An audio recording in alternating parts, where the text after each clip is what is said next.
If you clicked on this video thinking that this was going to be some kind of motivational video, I am sorry to disappoint you, okay? As much as I love a good looking video, you need to stop watching this because they are lying to you. You are losing so much sleep, drinking way too much coffee, and sitting with your books for hours on end. Yet, your grades are not changing.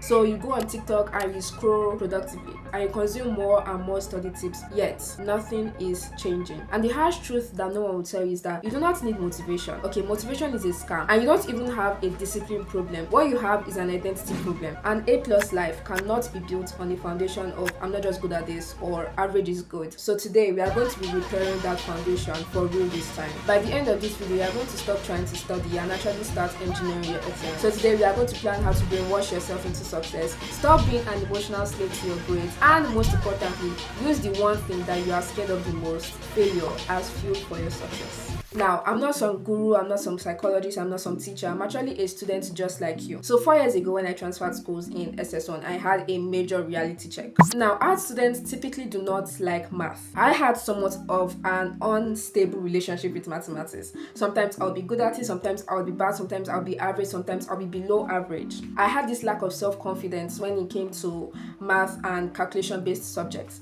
And then with further maths, it's like I'm already not good at mathematics, and then I'm being introduced to this entirely new subject that is like supposed to be 10 times harder than mathematics. So I just felt like, you know what, I might as well just give up. Okay, so my first time doing further maths, I got a 50%, like exactly 50%, which is a C6. When I saw the results, I was like, I am not a C student. In that moment, I had two options. One, accept defeat and just fail further maths until SS3, or be delusional enough to believe that I could actually do better. And anyone who knows me knows that I'm stubborn. Okay, I do not accept defeat. I'm very stubborn. Obviously, I chose the latter. A lot of us have been told by teachers and parents that we just need to be more disciplined, just need to put in more effort, you need to be more hardworking. But for me, it was never about the intensity of studying. It was always about my mindset, the mindset that I carried towards mathematics. So I did the mindset work. I started to think about my relationship with mathematics more and how I can actually start to enjoy it instead of just seeing it as some kind of obstacle to my progress. So second term, I got an A1 in further maths. I went from literally having a C6 in the first term to having an A1 in the second and third term in SS1. But this doesn't mean that everything was smooth sailing afterwards, because I actually went on to fail a test. Yeah,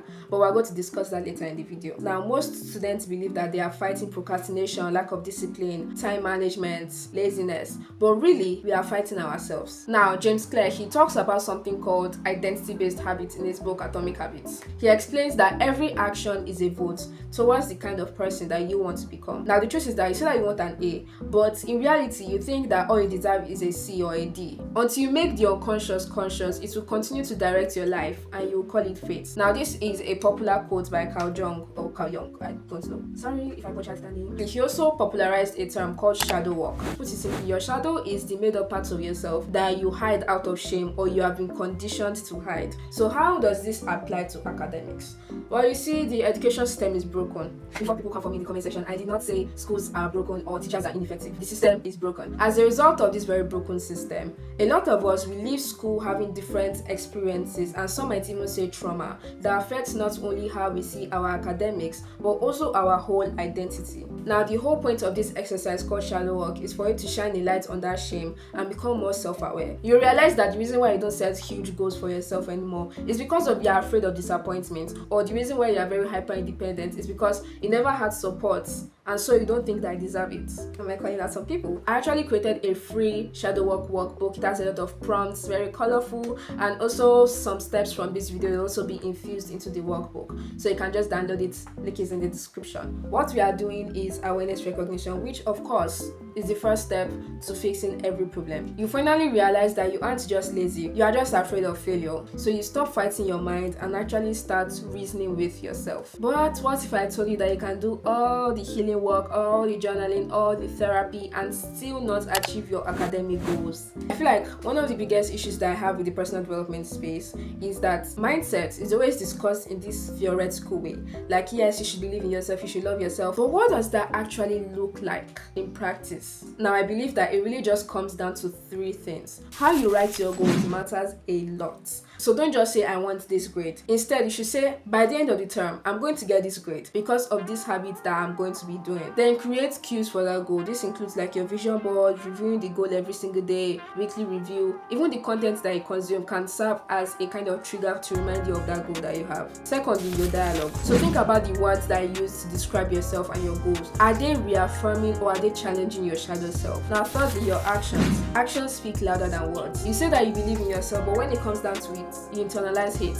You're insecure. You set low expectations. So think of it like you're a musician. Okay, they don't wait until they get a Grammy to start calling themselves a musician. So do not just wait for your mindset to start changing your life and to start changing your behavior.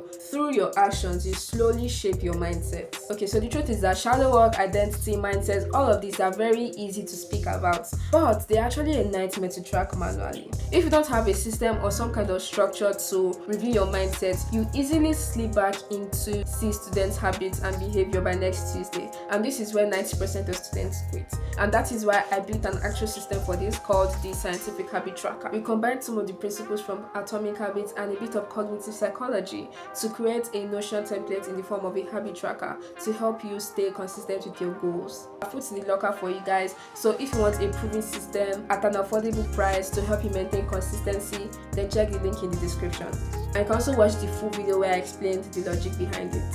If you have made it this far, you are ready for the biggest secret. Most creators will not tell you this because it's not aesthetic, it's not nice to hear.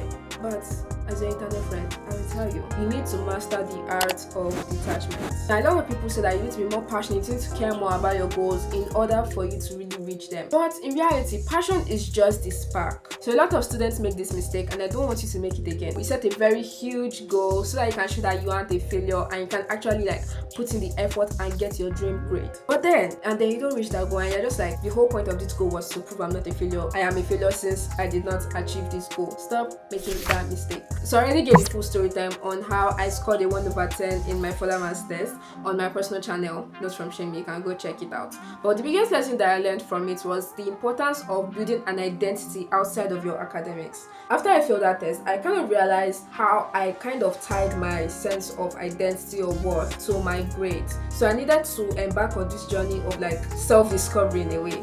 Who am I outside of my grades? Who am I outside of school? I realized how multifaceted I am really. So after that, anytime I would fail a test, I was no longer really distraught about it. Obviously, I would still be affected, but not as much as before, because I've realized that my identity is no longer tied to my grades. I would feel bad, but it's not the end of the world. So when you master the art of detachment, you no longer see failure as this really big obstacle that you need to overcome. Instead, you see it as a stepping stone to your success. The goal no longer becomes not fail. Instead, it transforms to learn. Learn from everything. Learn from your success, and most importantly, learn from your failure. Do the hard thing that most students would not do by going back to your exams, going back to the questions that you failed, and seeing how you can move forward from there. You start to use failure as data to improve. It is not ignoring past questions that you got wrong simply because you are afraid of your score. It is asking for help because you finally know that your lack of understanding is not an indicator of your intelligence or your self-worth. It is actively seeking situations that challenge your knowledge comfort zone. So in reality, you did not fail a test, you just found a leak in your system.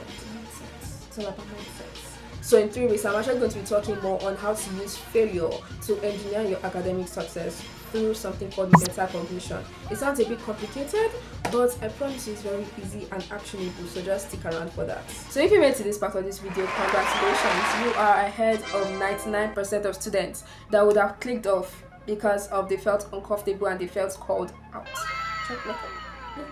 Okay, so we just learned how to uncover hidden aspects of yourself, to find your mental roadblocks, how to practice an engineering mindset in your daily life, and most importantly, you learned how to use failure as a tool for your academic excellence. This whole process is very hard, but that is exactly what makes it impactful. These steps make you uncomfortable, but they force you to grow, which is what we are all about in STL. Okay, we are building the number one, and I mean number one. Mark my words. Number 1 digital hub for the young and ambitious. Whether you want to become an academic weapon, build insane self-confidence, organize your life, or just learn how you come skills to make money, you are in the right place. Okay, we are providing you with the resources, support, and tools to help you unlock your dream lives so that you can move from aspiring to achieving your goals. So grab the free shadow work mini workbook shadow work mini workbook. Grab the free shadow work journal. Okay, so grab the free shadow work mini workbook in the description below. And if you are ready to take charge of your habits and consistency, grab the scientific habit tracker, also in the description. But before you go, okay, let's talk in the comment section. What is the biggest subject or the biggest topic that you are struggling with right now? Like, what limiting belief do you have about yourself? Okay, let's talk in the comments. I'll be reading and responding to every single comment, or as much as I can, so that we can really debunk these limiting beliefs and identity together.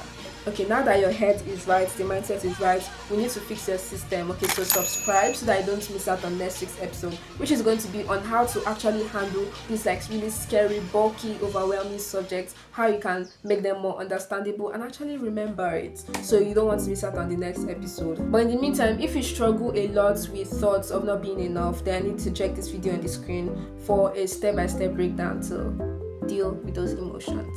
So class dismissed.